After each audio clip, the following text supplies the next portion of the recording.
para você, para todos nós, mais uma vez, Elucidações Espíritas, que entrevista dirigentes, escritores e expositores espírita.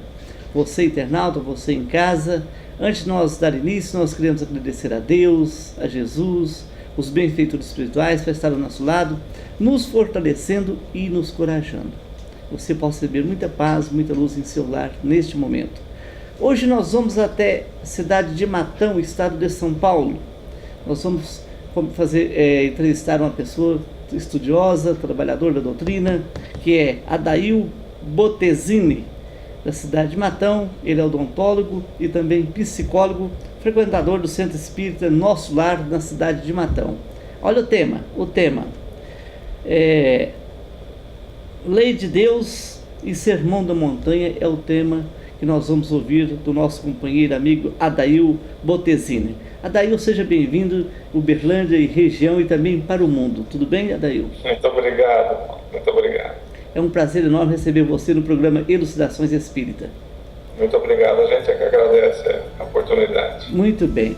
E antes do Adail iniciar falando sobre esse tema, Lei de Deus e Sermão da Montanha, nós queremos falar com você que está em casa, você que nos acompanha toda semana, para você ser um voluntário. Nós queremos pedir a você que ajude uma entidade que atende pessoas portadoras de transtornos mentais e pessoas da terceira idade. Você faça uma visita na Clínica Jesus Nazaré, vai pessoalmente levar suas doações, colabore com os idosos, com as pessoas com transtornos mentais. Essa Clínica Jesus Nazaré que eu estou falando precisa muito da sua ajuda. Você pode marcar uma visita pelo telefone 3235-3129, 3235-8010. Aguardamos você.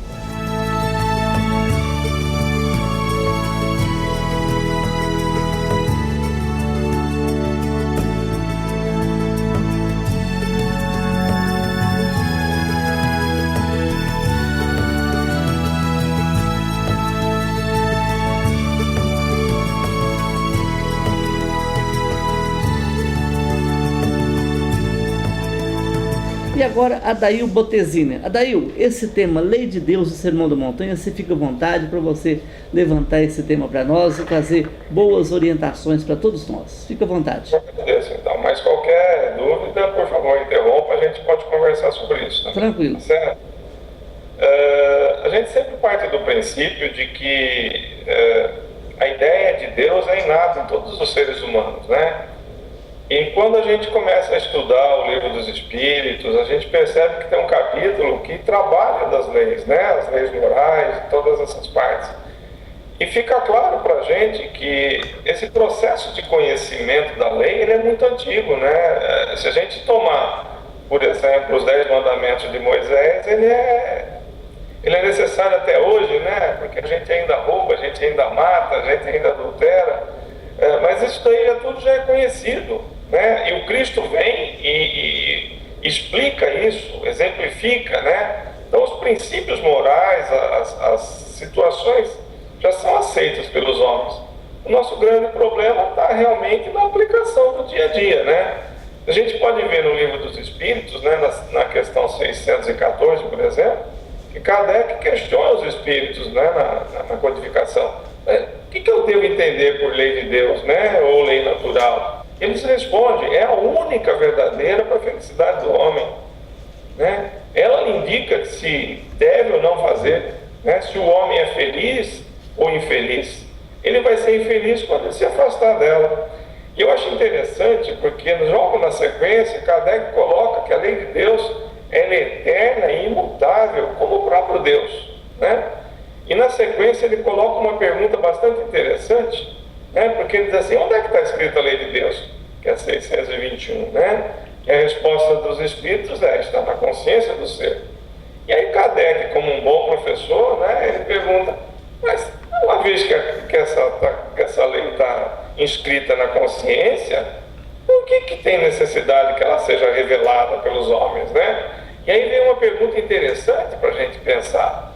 Ele diz assim, precisa ser revelada porque ele esqueceu e menosprezou essa lei, né? Então, quando a gente percebe a vinda do Cristo trazendo uma lei de justiça, uma lei de bondade, né? Que funciona dentro de uma atmosfera em que o caminho é o caminho da honestidade, o caminho do amor ao próximo, o caminho de amor a Deus sobre todas as coisas, isso passa para a gente um nível de responsabilidade muito grande. Por quê? Porque eu aprendo através da mensagem do Cristo que tudo aquilo que eu planto, eu colho. Consequentemente, todos os meus atos repercutem numa sequência de erros ou acertos. E aí eu vou saber como que vai ser a reação da lei. Porque se ela for em forma de dor, certamente eu me equivoquei. Certamente eu semeei alguns erros, né? E aí vem a mensagem do Cristo do processo de que se alguém lhe ofende, se alguém lhe bate a face direita, ofereça a esquerda, se alguém numa disputa lhe tomar a capa da túnica também. Quer dizer, a mensagem do Cristo traz para cada um de nós o entendimento de que a gente responde exatamente por aquilo que a gente faz. Então, dentro da resposta da lei, só não me resta outra conduta a não ser resignar-me por aquilo que eu estou passando e trabalhar o processo de autocorreção. Porque, sem dúvida nenhuma, hoje, onde está a minha dor, esteve meu abuso no passado. Isso eu não tenho a menor dúvida. Tanto que o Cristo coloca para a gente, né? Todo aquele que se exalta vai ser humilhado. Quer dizer, a gente passa por uma reprimenda. Mas o Sermão da Montanha, o que tem a ver com a lei, então, já que a gente colocou esse tema para estudar hoje aqui? Eu acho que tem tudo a ver, porque o Sermão da Montanha, ele traz as bem-aventuranças de uma forma em que a gente olha para ela e fala, nossa, mas então eu não sou bem-aventurado, né? Eu não consigo fazer essas coisas da bem-aventurança. Mas na realidade, quando o Cristo vem, ele traz uma síntese para a gente do que é o reino de Deus, né? No diálogo que ele tem com Pilatos, fica muito claro, fala, meu reino não é deste mundo. Se fossem, os meus teriam pegos em armas. Mas não é, porque o reino de Deus não é tomado pela violência, mas sim pela brandura, pela docilidade, né? E a ideia que ele dá do Sermão da Montanha é exatamente nisso. Que enquanto a gente conseguir trabalhar a nossa autorreforma, obedecendo às qualidades que são necessárias para o processo evolutivo, mais seremos pacientes nos sofrimentos que são inerentes à nossa própria condição de espíritos exilados no planeta de provas e expiações, mais nos tornaremos mansos, mais nos tornaremos justos, mais nos tornaremos misericordiosos, mais seremos limpos de coração e, consequentemente, seremos os pacificadores tão necessários nesse período de convulsão pelo qual a gente passa, né? Mas, na realidade, nós ainda estamos nessa condição dos aflitos e sobrecarregados, né? Por quê? Porque a gente usa a força, a gente usa a astúcia e a gente quer levar vantagem sobre o nosso próximo. Essa é a realidade. Não só sobre o nosso próximo, como também sobre Deus, né? Porque a gente, na realidade, inverte a ordem. Nós somos os senhores e Deus é o nosso serviçal. Então, eu rezo para conseguir emprego, eu vou benzer meu carro, eu vou fazer promessa, ou seja, eu faço uma negociação o tempo todo com a divindade, para que ela me sirva. Mas na realidade não é esse o processo. Ou seja, eu tenho que entender que minha modificação, que o meu movimento, ele é caracterizado por um processo de obediência à lei de Deus, e não o processo de que eu sou o dono do pedaço, né? E que o Cristo veio aqui para me salvar. Quer dizer, mas me salvar em que sentido? Eu tenho que olhar para isso. Porque o Cristo, como Redentor, ele deixa claro numa mensagem falando assim, Deus não quer a morte do pecador, mas sim que se redima e viva. Redenção, meus queridos, significa pagar contas. Opa! Nós estamos realmente carregados de dívidas, de equívocos do nosso passado. E ele nos prende pela lei de causa e efeito, né? Tão estudada e tão trabalhada pela doutrina espírita. Ou seja, tudo aquilo que você plantar, obrigatoriamente, você vai ter que colher. E eu acho interessante quando Cristo diz para a gente, vós sois bem-aventurados, aflitos e sobrecarregados. Quer dizer, eu sou aflito, sou sobrecarregado e ainda sou bem-aventurado, né? Por que eu sou bem-aventurado quando eu passo pela aflição ou pela sobrecarga? Porque eu ainda estou num conflito de mim comigo mesmo, né? Porque meu grande inimigo sou eu. Eu é que tenho que vencer a mim mesmo. E é interessante nessa bem-aventurança quando Cristo coloca para a gente: vinde a mim, que eu vos aliviarei. Em nenhum momento ele tira a carga que nós temos ou a responsabilidade que nós temos pelo processo existencial e pelas escolhas que livremente executamos, né? Mas só que ele dá uma receita importante para a gente, que às vezes eu me questiono bastante, quando ele diz assim: aprendei de mim, que sou manso e humilde de coração. Assim você vai encontrar paz para a sua alma. E quando eu me pego no processo de aflição e sobrecarga, eu olho para mim e falo: puxa vida, não sou nem manso e nem humilde de coração. Pelo contrário, sou bravo e revoltado. Então ainda tenho que passar pelo processo de cura do meu espírito, de melhora, né? Porque em nenhum momento, quando Jesus termina essa frase, em nenhum momento ele tira o jugo sobre nós. Ele só diz que seu jugo é leve e que com ele o fardo é mais suave, né? Ou seja, toda e qualquer responsabilidade, ela é assumida pelas nossas escolhas. Eu acho que essa é uma maravilha que a doutrina espírita veio trazer para a gente, trazendo realmente a responsabilização pelas ações que nós cometemos, né? Não dá mais para ficar fazendo jogo de esperteza, né, para levar vantagem. Não adianta, porque toda vantagem que você leva no mundo, você perde no reino do Pai. E essa é a complicação. Mas vamos tentar estudar então o Sermão da Montanha, principalmente com relação às bem-aventuranças. Quando ela diz assim: bem-aventurados os humildes de espíritos, porque é deles o reino do céu. Mas e aí? E se eu não for humilde de espírito, como é que faz? Como é que Jesus trabalha essa situação? E ele diz assim: eu sou o bom pastor, e nenhuma das minhas ovelhas se perderão. Quer dizer que se eu for soberbo também vou para o céu? Ou para o reino do céu? Vai, meu filho, você também é um bem-aventurado. Porém, você vai ter que sofrer tanta humilhação até aprender a lição da humildade. E assim também será o seu o reino dos céus. Então, se eu sou soberbo, eu vou ter que aprender a ser humilde. Como? Através da lei de causa e efeito, né?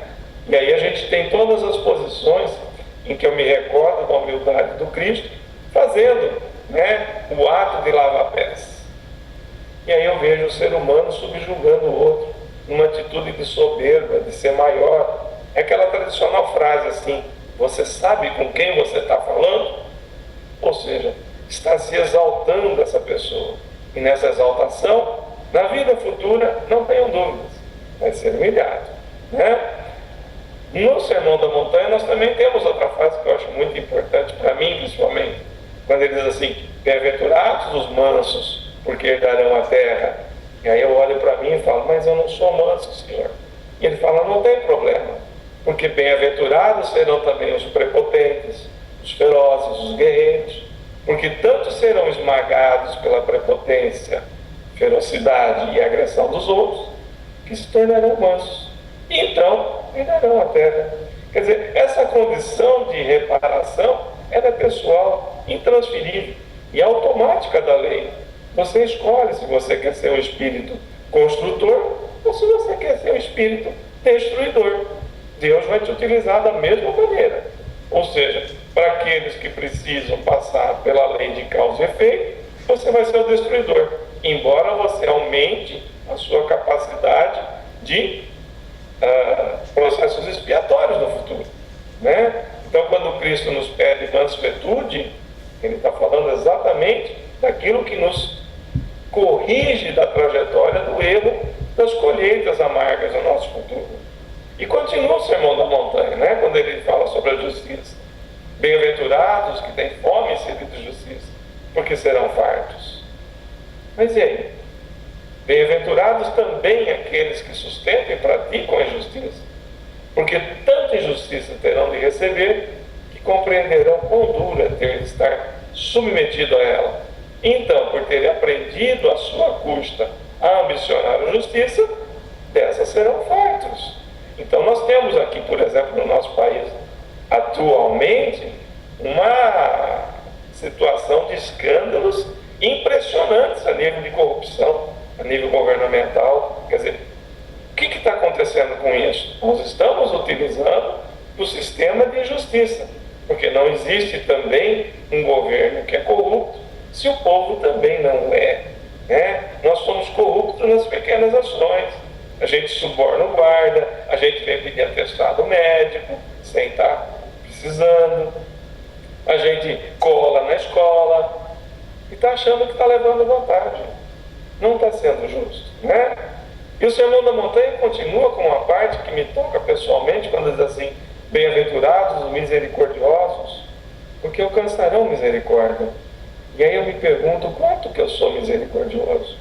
Quanto que eu me coloco frente a essa proposta do Cristo? Mas ele também diz para mim que não tem problema. Bem-aventurados os desapiedados, porque não encontrarão misericórdia. Por demais a invocarem, para si sem receber, compreenderão a necessidade da bondade e do perdão, porque alcançarão assim a misericórdia. Ou seja, eu tenho que passar por uma modificação. Chuto dizia que era necessária uma reforma íntima, né? Nosso Carvalho Chuto aqui de Matão. Essa reforma íntima passa exatamente pelo desenvolvimento de todas as qualidades divinas que há em nós. Porque o Cristo caracterizou isso. O reino dos céus está dentro de vós. É necessário que você precise encontrar esse caminho. Ou será que a gente vai continuar apedrejando aquela mulher que cometeu o adultério? Né? Porque nós também não estamos limpos de coração. E essa é outra bem-aventurança. Por quê? Porque somente os limpos de coração verão a Deus. E aí eu pergunto para mim, por que eu não vejo Deus? Porque o meu coração não é limpo, né? Mas não tem problema também não? Não, claro que não. Porque afinal de contas, todos somos ovelhas do Cristo. Se eu não quiser ser limpo de coração, eu vou ter que ficar submerso ainda na ignorância do bem, na maldade, né? Com os consequentes erros e dores. E aí eu vou entender que se eu não corrigir essa trajetória, eu nunca vou compreender a lei de Deus e nunca vou ver a Deus, tá certo? E as misérias do mundo eu não preciso dizer quais são muitas e bastantes, né? Quando ele nos chama de pacificadores, olha que maravilha! Bem-aventurados os pacificadores, porque serão chamados filhos de Deus. São aqueles que colaboram com um mundo mais pacífico, mais harmonioso, mais fraterno. Mas e se eu não quiser ser pacificador? Se eu gostar de briga e de disputa? Não tem problema. Por quê? Porque na minha vida futura vai se apresentar fatos em que eu vou procurar paz e não vou encontrar. Por quê? Porque eu não sou um pacificador. Se eu não dou a paz, eu não recebo a paz. Não é isso? Mas, a partir do momento em que toda essa dor me pegar e eu compreender que eu preciso me tornar um pacificador, aí, certamente eu serei chamado filho de Deus. E aí eu não perco nada, porque essa é a grande vantagem. Nosso grande finalismo é esse. Nós retornaremos à casa do nosso Pai, né? Nós somos os filhos pródigos que nos perdemos no caminho, ao ponto de comer lavagem de porcos, né? Mas só que a gente resolveu voltar para a casa do nosso Pai. E esse Pai veio ao encontro da gente. Por isso que a gente fala de lei de Deus, fala da presença do Cristo aqui com a gente, fala de quanto que é importante reconhecer a necessidade de ver a justiça. Porque se nós não formos justos, como que eu quero que a justiça ocorra comigo? As bem-aventuranças falam exatamente disso. Enquanto eu não for justo, não for honesto, não tiver retidão nas minhas ações, não amar realmente o meu irmão como eu amo a mim mesmo, como que eu vou querer justiça? Se eu estou querendo levar vantagem em todo lugar, eu recebo um troco errado no supermercado, eu fico quieto. Gente, onde é que a gente está? Precisa mudar, né? Tem que entender que o próprio Cristo passou pelas tentações, né? Quando a gente pega o Evangelho de Mateus, lá, está lá. Satanás tentando Cristo. Ah, você é poderoso, você é o Filho de Deus, transforma essa pedra em pão. O que o Cristo responde? Nem só de pão vive o homem. Gente, nós temos que entender esse processo. O pão que nos alimenta é necessário para a vida material, mas o pão que vem do céu, esse é do Cristo. Quando ele nos diz, eu sou a vida e vim trazer vida em abundância, eu tenho que entender o que significa isso. Porque ele nos promete, de forma bastante clara, a alegria, a exultação. Por quê? Porque se nós cumprirmos as determinações que ele nos traz em apenas 2 mandamentos, que é amar a Deus sobre todas as coisas e amar ao próximo como a si mesmo, nosso galardão no céu será enorme. Poxa vida, nós vamos fazer parte da família dos bons espíritos, os espíritos crísticos. Oh Jesus, está na hora da gente entender essa mensagem, né? Por quê? Porque toda vez que eu me rebelo contra a lei, que eu me revolto contra o meu irmão, que eu me ofendo contra o meu irmão, eu trago para dentro de mim toda a maleza. Eu desenvolvo em mim as trevas em vez de desenvolver a luz. Olha o que o Cristo diz para a gente: que brilhe a vossa luz, né? Para que os homens vejam nas suas obras a vontade do nosso Pai. Mas aí ele termina com uma frase interessante quando ele diz assim: porém, se a luz que é em ti são trevas, oh meu filho, quão grandes serão suas trevas. Então é um caminho que nós vamos ter que procurar. Por quê? Porque independente de a gente aceitar ou não o Evangelho do Cristo, a automatização da própria lei divina, que é eterna, que é imutável, vai nos colocar de volta no caminho do bem. Porque ela é uma realidade viva. Ela vem tanto para aqueles que aceitam a lei, quanto para aqueles que não aceitam. Porque aquele que aceita, pega o movimento da providência divina e é ajudado por ela. Aquele que não aceita, passa pelos mais difíceis processos existenciais, desde a penúria, da fome, das doenças, de viver num ambiente hostil. Por quê? Porque você, quando esteve na oportunidade de viver bem, como eu acho que a gente vive aqui no Brasil, entendendo que aqui realmente é o coração do mundo e a pátria do Evangelho, a gente perde a oportunidade, a gente deixa passar isso. E seria um absurdo a gente achar que com a nossa ignorância e a nossa má vontade, a gente tivesse o poder de paralisar uma lei dessa. A gente não vai paralisar isso. Ou a gente se adequa à lei de Deus, ou a gente vai começar a receber as chicotadas da dor. E ela é dura. Eu vou ser sincero com vocês, eu estou cansado de apanhar. Então eu resolvi aprender como que funciona a lei de Deus, né?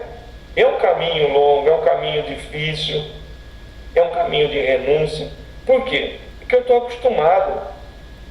Meu passado já está caracterizado por um ser briguento, bravo, lutador. Ou eu matava ou eu morria. Quer dizer, eu aprendi todos esses instintos de animalidade.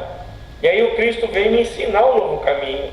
Não é fácil mudar, não, mas é necessário, tá certo? Então essa seria a mensagem para a gente entender, até porque eu tenho que ver como que eu bebo nessa fonte. Lembrar daquela passagem da mulher samaritana, quando Jesus fala para ela: se tomares da água que te darei, jamais sentireis sede. Por isso que eu digo para vocês, bem-aventurados os homens de boa vontade, porque eles vão movimentar essa energia e vão realizar o movimento que o Cristo espera de cada um de nós. Tá certo? Muito obrigado, Mauro, pela oportunidade. Muito bem, agradecemos sua participação e em outro momento você retorna com outro tema. Tudo bem, amigo? Muito obrigado. Fique com Deus e muita paz. Obrigado. Tem mais um recado agora, o último dessa entrevista. Eu quero reforçar mais uma vez para você ouvinte, para você que nos acompanha, internauta, você que está na sua casa, para ser um voluntário da Clínica Jesus Nazaré. A Clínica Jesus Nazaré é uma entidade que atende idosos, pessoas da terceira idade e pessoas com transtornos mentais.